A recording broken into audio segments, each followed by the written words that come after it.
Hello students, आपका स्वागत है एपेक्स एकेडमी में।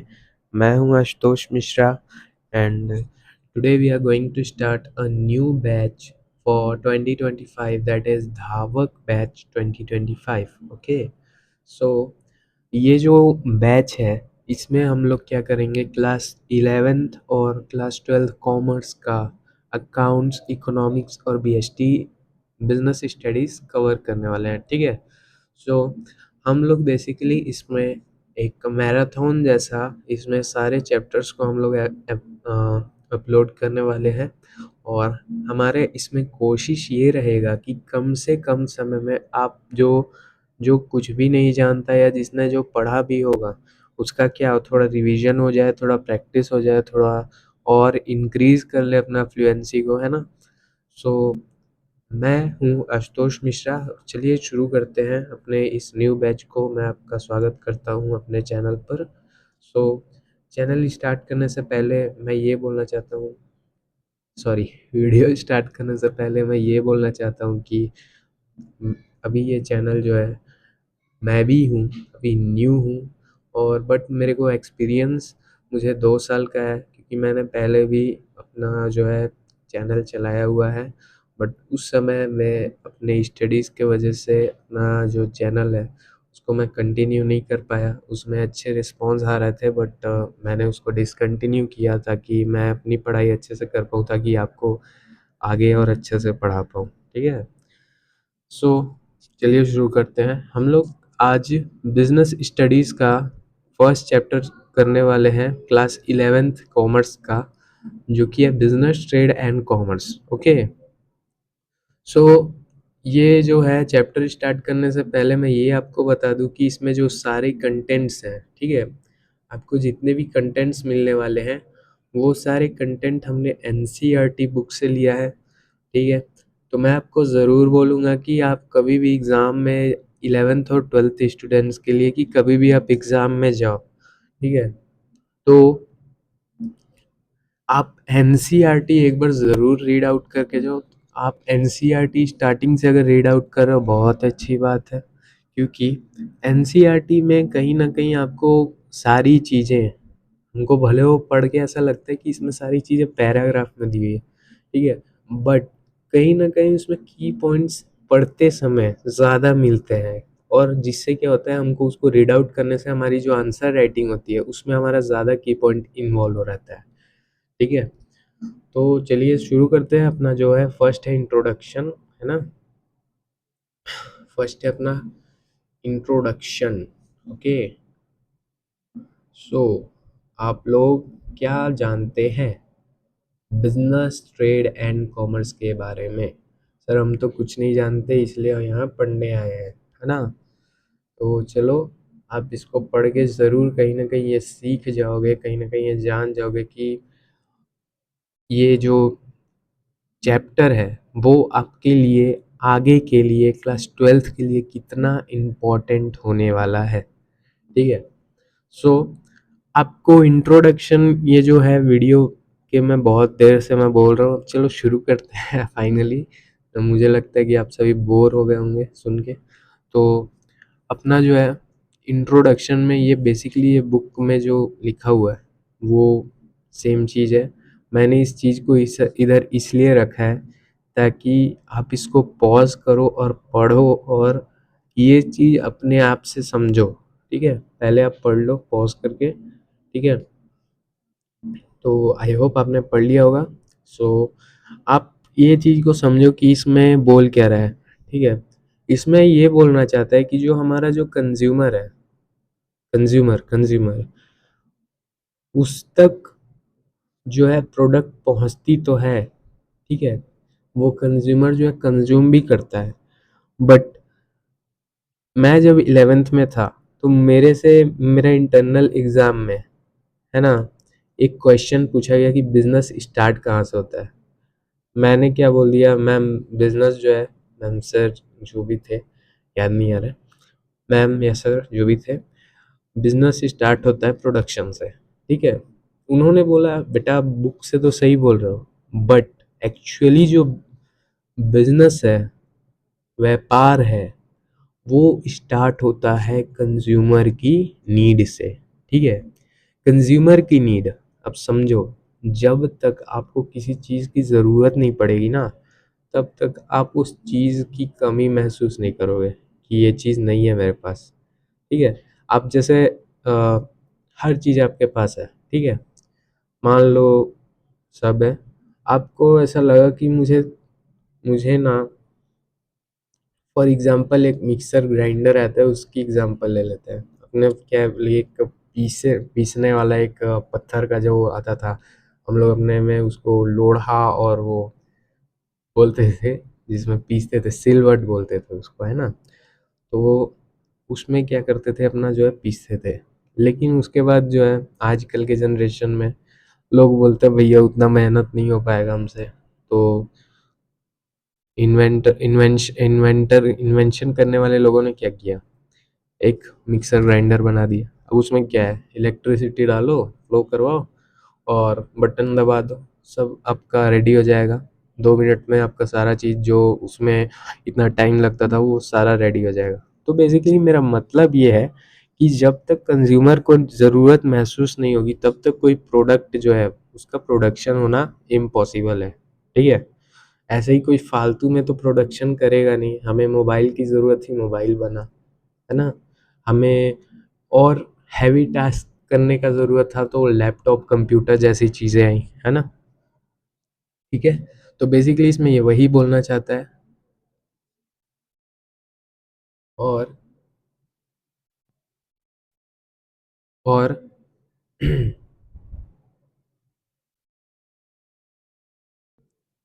Wait a second.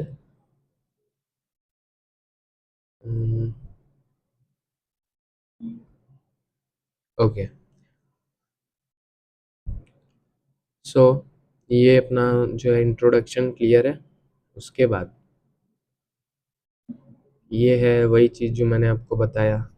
ठीक है, सो इसमें भी वही है कि जो प्रोडक्ट का जो सफ़र है वो एक फैक्ट्री से लेके कंज्यूमर तक होता है। प्रोडक्ट का तो वहीं से होता है, बट बिजनेस का इससे इससे भी आउटर एक जगह और होता है। ठीक है, वो जो मैंने आपको बता दिया।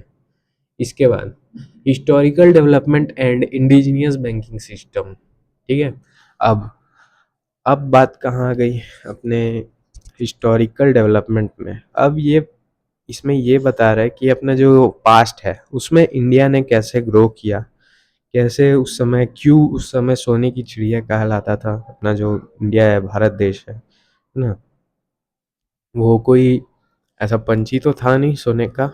उसमें बोलना ये चाहता है कि उस समय जो है हमारी कंट्री की जो इकोनॉमिकल स्टेटस है हमारा, वो कंपेयर टू अदर कंट्रीज बहुत ही ज़्यादा अच्छी थी। ठीक है, उस समय हमारा जो पास्ट था वो बहुत ही गोल्डन पास्ट था। ठीक, तो यहाँ पे क्या बोल रहा है कि जो हमारा बिजनेस में जो ट्रेड और कॉमर्स है वो बहुत ही इम्पोर्टेंट रोल प्ले किया है। और एक दो इंस्ट्रूमेंट्स होते थे, नेगोशिएबल इंस्ट्रूमेंट्स बोल सकते हैं आज के समय में उसको, हंडी और चिट्ठी, जो कि क्या होते थे, मनी ट्रांसफ़र के रूप में उसको क्या किया जाता था, मनी ट्रांसफ़र करने के लिए उसको यूज़ में लिया जाता था। जैसा मेरे पास आज पैसा नहीं है, मैंने आपको एक हंडी दे दी या चिट्ठी दे दी बना के, उसमें क्या रहता था, प्रॉमिस टू पे या ऑर्डर टू पे रहता है, अनकंडीशनल ऑर्डर या प्रॉमिस रहता है वहाँ पे कि मैं आपको विदाउट एनी कंडीशन अप्लाई किए बिना मैं आपको पैसा इतने दिन में वापस कर दूंगा, दैट लाइक दिस। ऐसा कुछ था वो हंडी और चिट्ठी, जिसमें क्या था, वैलिड नेगोशिएशन के थ्रू आपको ट्रांसफ़र हो जाता था जो भी आपका जो वैल्यू है, वैल्यू करता था जो भी मनी। ठीक है, मॉनेटरी टर्म है जो। उसके बाद हमारा जो बीओटी है, बैलेंस ऑफ ट्रेड, उसमें क्या था, फेवरेबल बैलेंस था। अब फेवरेबल बैलेंस ऑफ ट्रेड का मतलब क्या हुआ, बैलेंस ऑफ ट्रेड में बैलेंस फेवरेबल कब रहता है, जब हमारा जो है कंट्री का एक्सपोर्ट ज़्यादा होता है इम्पोर्ट से। समझ रहे हो।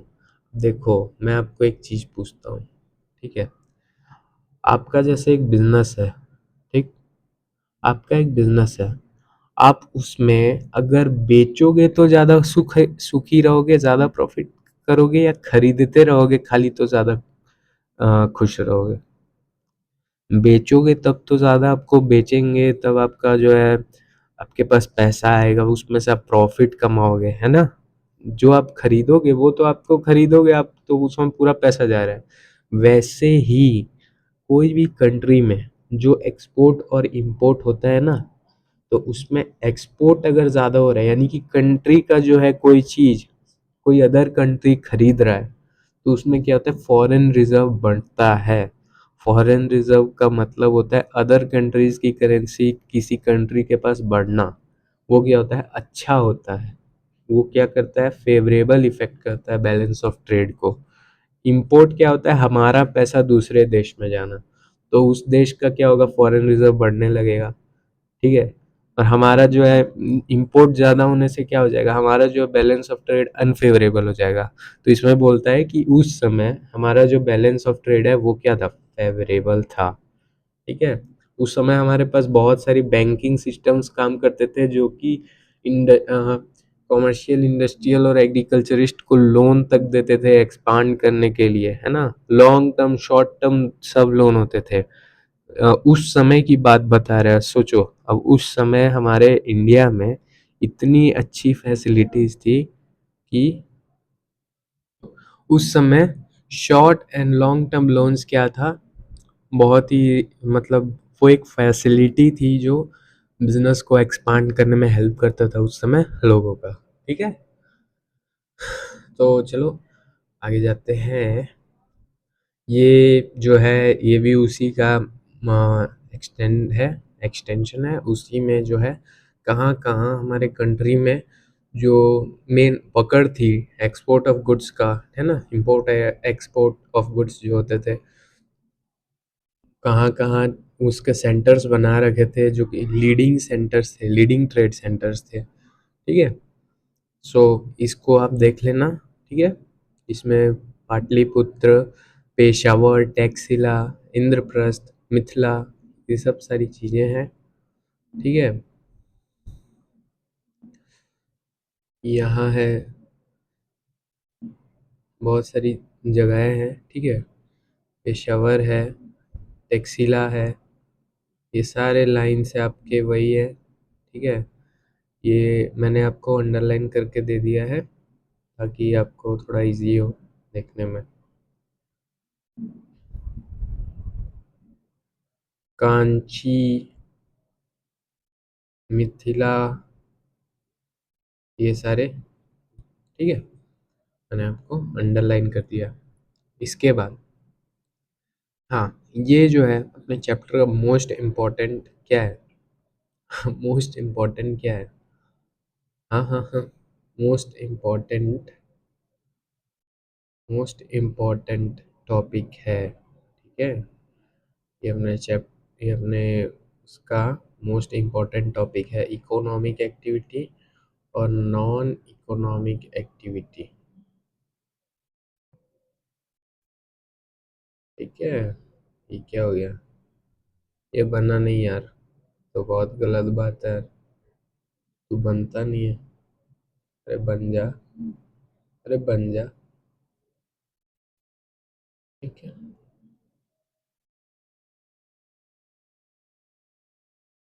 अरे बाप रे, बहुत ही अच्छा ही रेजर मिला हमको, बट ये चाहिए अपने को। ये क्या है, इकोनॉमिक एक्टिविटी और नॉन इकोनॉमिक एक्टिविटी, है ना। ये बन नहीं रहा है, छोड़ो। सो इकोनॉमिक एक्टिविटी और नॉन इकोनॉमिक एक्टिविटी, ये दो एक्टिविटीज होती है। तो नॉन इकोनॉमिक एक्टिविटी में क्या होता है कि जो एक्टिविटीज होती है उनको क्या किया जाता है, किस पर्पस के लिए किया जाता है। नॉन इकोनॉमिक एक्टिविटीज़ के अंदर जितने भी एक्टिविटीज़ होते हैं वो साइकोलॉजिकल सेटिस्फैक्शन के लिए किया जाता है, जिसमें क्या है, इसलिए मैंने इसको क्या लगाया, दिल बनाया इसमें, ठीक है, और इसमें बनाया है पैसा, ठीक है। तो अल्टीमेटली मैं ये बोलना चाहता हूँ कि जो नॉन इकोनॉमिक एक्टिविटी है वो आप लगभग आप में से सभी लोग करते होंगे, ठीक है। आपने कभी भी किसी को दान दिया होगा without expecting that he will it will in the return of anything, ठीक है, without any expectations of return, ठीक है, विदाउट रिटर्न का एक्सपेक्ट किए बिना ही आपने किसी को दान दिया होगा, वो क्या है, नॉन इकोनॉमिक एक्टिविटी है। और इकोनॉमिक एक्टिविटी क्या होती है, इकोनॉमिक एक्टिविटीज के अंदर क्या आता है, बिजनेस, है ना, प्रोफेशन, प्रोफेशन आता है, और और क्या आता है, एम्प्लॉयमेंट, और क्या आता है, एम्प्लॉयमेंट। अरे वाह, बन गया यार तू, बहुत धोखेबाज है। चलो, बिजनेस, प्रोफेशन और एम्प्लॉयमेंट। बिजनेस, प्रोफेशन और एम्प्लॉयमेंट, याद कर लो आप, बिजनेस, प्रोफेशन और एम्प्लॉयमेंट, बीपीई या बीईपी, ठीक है। नॉन इकोनॉमिक एक्टिविटीज के अंदर आते हैं ये तीन activities, business, profession and employment.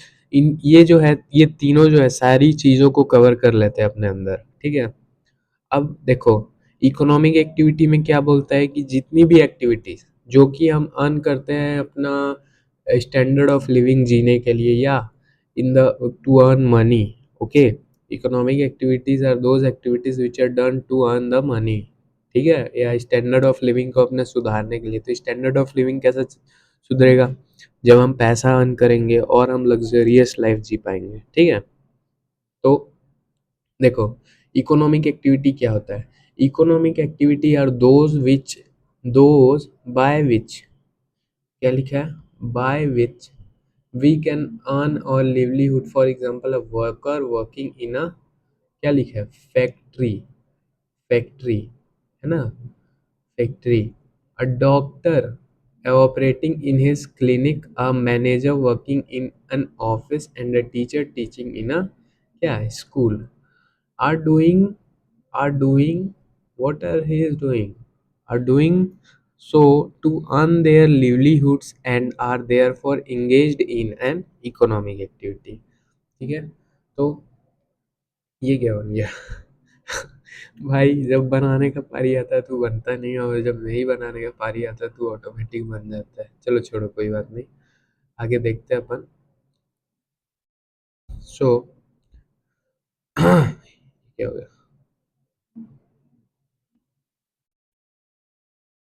Okay okay okay okay okay okay. So economic activity क्या होता है, सो इकोनॉमिक एक्टिविटी क्या होता है, जो अपना जो है अर्निंग, मतलब पैसा अर्न करने के लिए जो करते हैं, और और और क्या करते हैं, अपने स्टैंडर्ड ऑफ लिविंग को सुधारने के लिए, ठीक है। ये होता है अपना इकोनॉमिक एक्टिविटी।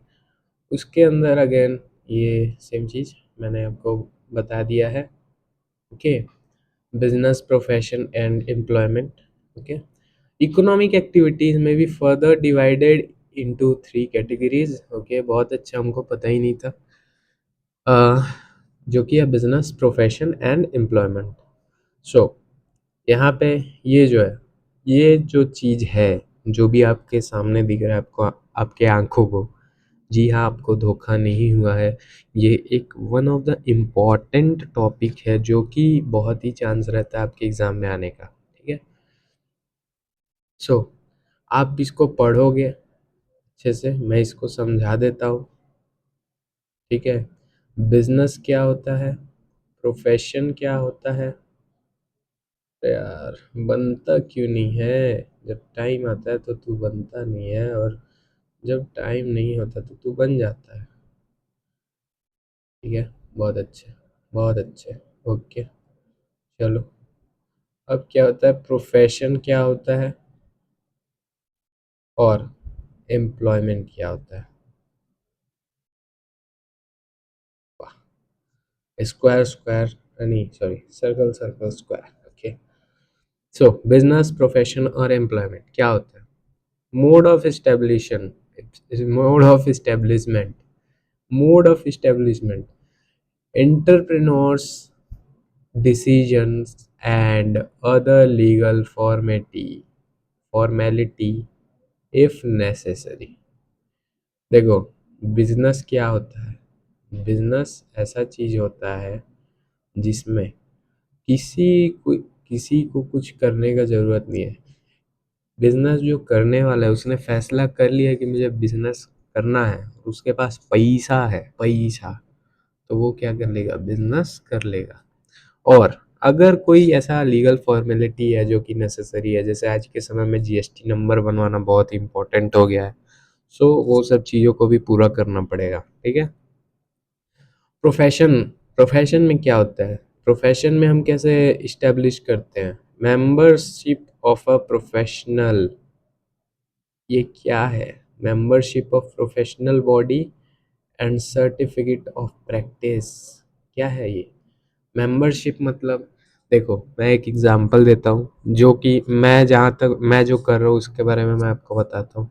जैसे हम, so guys I am very very sorry, मुझे फिर से रिकॉर्ड करना पड़ रहा है। आई थिंक मैंने क्लास ख़त्म कर लिया था और जो है मेरा माइक जो है वो काम करना बंद कर दिया था। सो चलिए शुरू करते हैं। अपन प्रोफेशन में थे, है ना? प्रोफेशन में थे हम लोग। तो इसमें क्या रिक्वायरमेंट होता है? जो membership of a professional body, मैं आपको बता रहा था सीए के बारे में। सीए क्या होता है? जब हम बन जाते हैं, कोई आदमी अगर सीए कर रहा है और वो सीए बन जाता है, तो उसको क्या बना लिए थे? अपना जो प्रोफेशनल बॉडी है, एक जो इंस्टीट्यूट है, वो उसको अपना मेंबर बना लेती है। और उसको क्या मिलता है? एक सर्टिफिकेट ऑफ प्रैक्टिस मिलता है, जिसमें लिखा हुआ होता है कि इस बंदे ने इस चीज़ की बहुत अच्छे से प्रैक्टिस की हुई है। ठीक है। एम्प्लॉयमेंट में क्या होता है? एम्प्लॉयमेंट में ये होता है कि एम्प्लॉयमेंट में अपना जो है अपॉइंटमेंट लेटर मिलता है।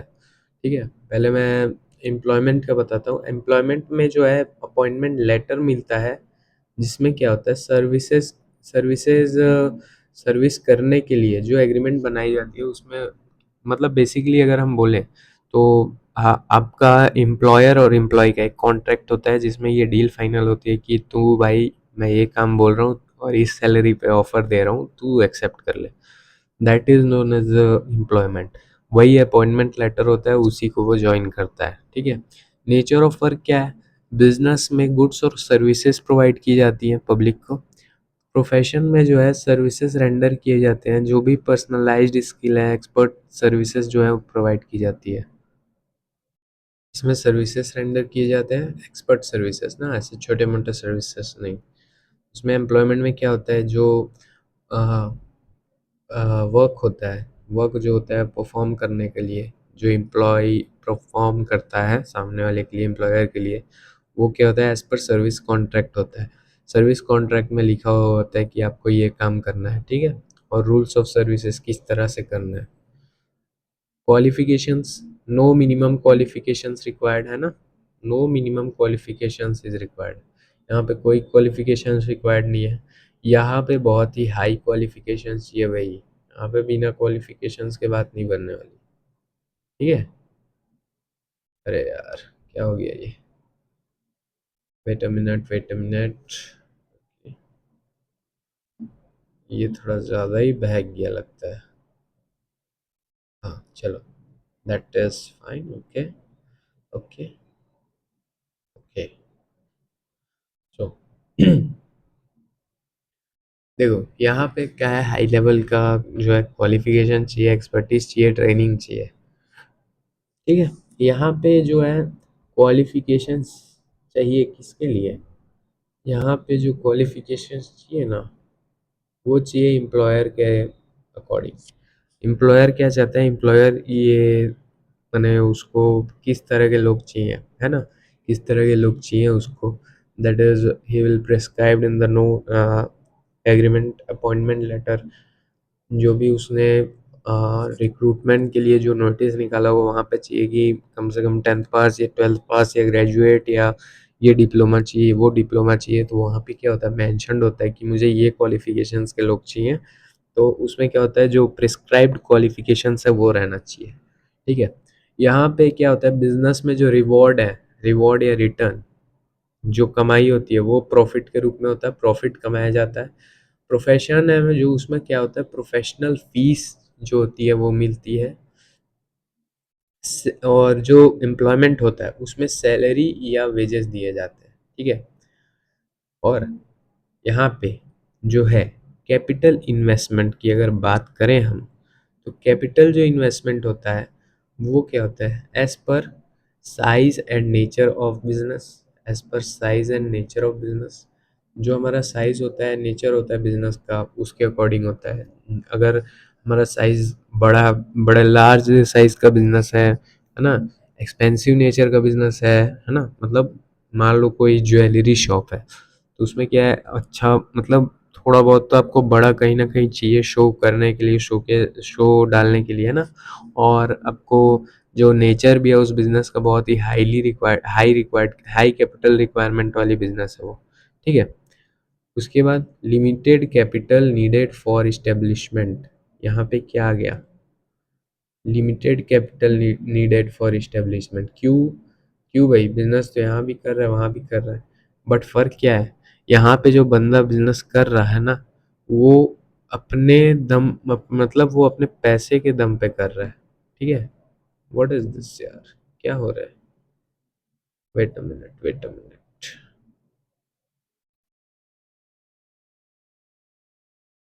ओके, ओके, ओके, ठीक है, ठीक हो गया। यहाँ पे जो आदमी बिजनेस कर रहा है उसके पास कोई क्वालिफिकेशंस नहीं है, ठीक है।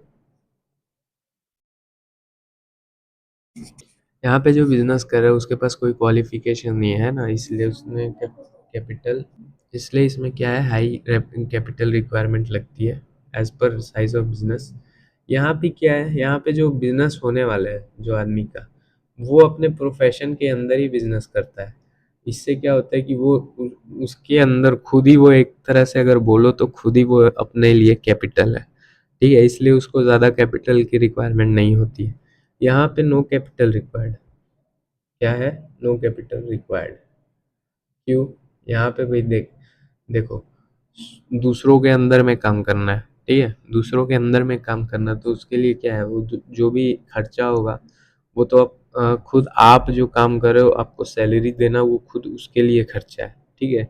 और आपका कुछ इसमें रिटर्न का टेंशन नहीं है, कुछ का भी टेंशन नहीं है कि हमको ये मिलेगा, हमारा पैसा रिटर्न होगा या नहीं, किसी चीज़ का टेंशन नहीं है, ठीक है। रिस्क कहाँ होता है, रिस्क देखो, प्रॉफिट यहाँ पे अनसर्टेन होता है, ठीक है। यहाँ पे प्रॉफिट अनसर्टेन होता है और इरेगुलर भी होता है। इरेगुलर मतलब क्या हो, कभी प्रॉफिट हुआ कभी नहीं हुआ, कभी हुआ कभी नहीं हुआ, है ना। तो प्रॉफिट अनसर्टेन का मतलब कभी ज़्यादा कभी कम होता है। इरेगुलर का मतलब कभी होता भी है और कभी नहीं भी होता है, इसलिए यहाँ पे रिस्क होता है, ठीक है। यहाँ पे जो फीस होती है वो जनरली रेगुलर होती है। यहाँ पे जो भी लोग आने वाले हैं ना, जो भी यहाँ पे आने वाले हैं लोग, वो उनकी जो फीस चार्ज करने वाला है सामने वाला बंदा, वो तो फिक्स रहने वाला है, ठीक है। वो क्या रहने वाले है, क्या रहने वाला है, फिक्स। यार बहुत ही गड़बड़ कर रहा है यार ये, तो फिक्स करवाना पड़ेगा, ठीक है। उसके बाद एम्प्लॉयमेंट, एम्प्लॉयमेंट में जो रिस्क है वो नो या लिटिल। क्यों? क्योंकि यहाँ पे जो सैलरी मिलने वाली है उसको फिक्स्ड मिलने वाली है और रेगुलर बेसिस। यहाँ पे रेगुलर पे का मतलब होता है या तो मंथली बेसिस या वीकली बेसिस या डेली बेसिस, ऐसा 3 टाइप्स में जो होता है वो पेमेंट का ड्यूरेशन हो सकता है। यहाँ पे इसलिए कोई रिस्क होता है और नहीं भी हो सकता है, ठीक है। सो ये हो गया अपना, कहाँ तक, हम लोग अपना इकोनॉमिक एक्टिविटी कंप्लीट कर चुके हैं, ठीक है। हम लोगों ने क्या क्या कंप्लीट कर लिया, अपना इकोनॉमिक एक्टिविटी कंप्लीट कर लिया, ओके। इकोनॉमिक एक्टिविटी कंप्लीट कर लिया।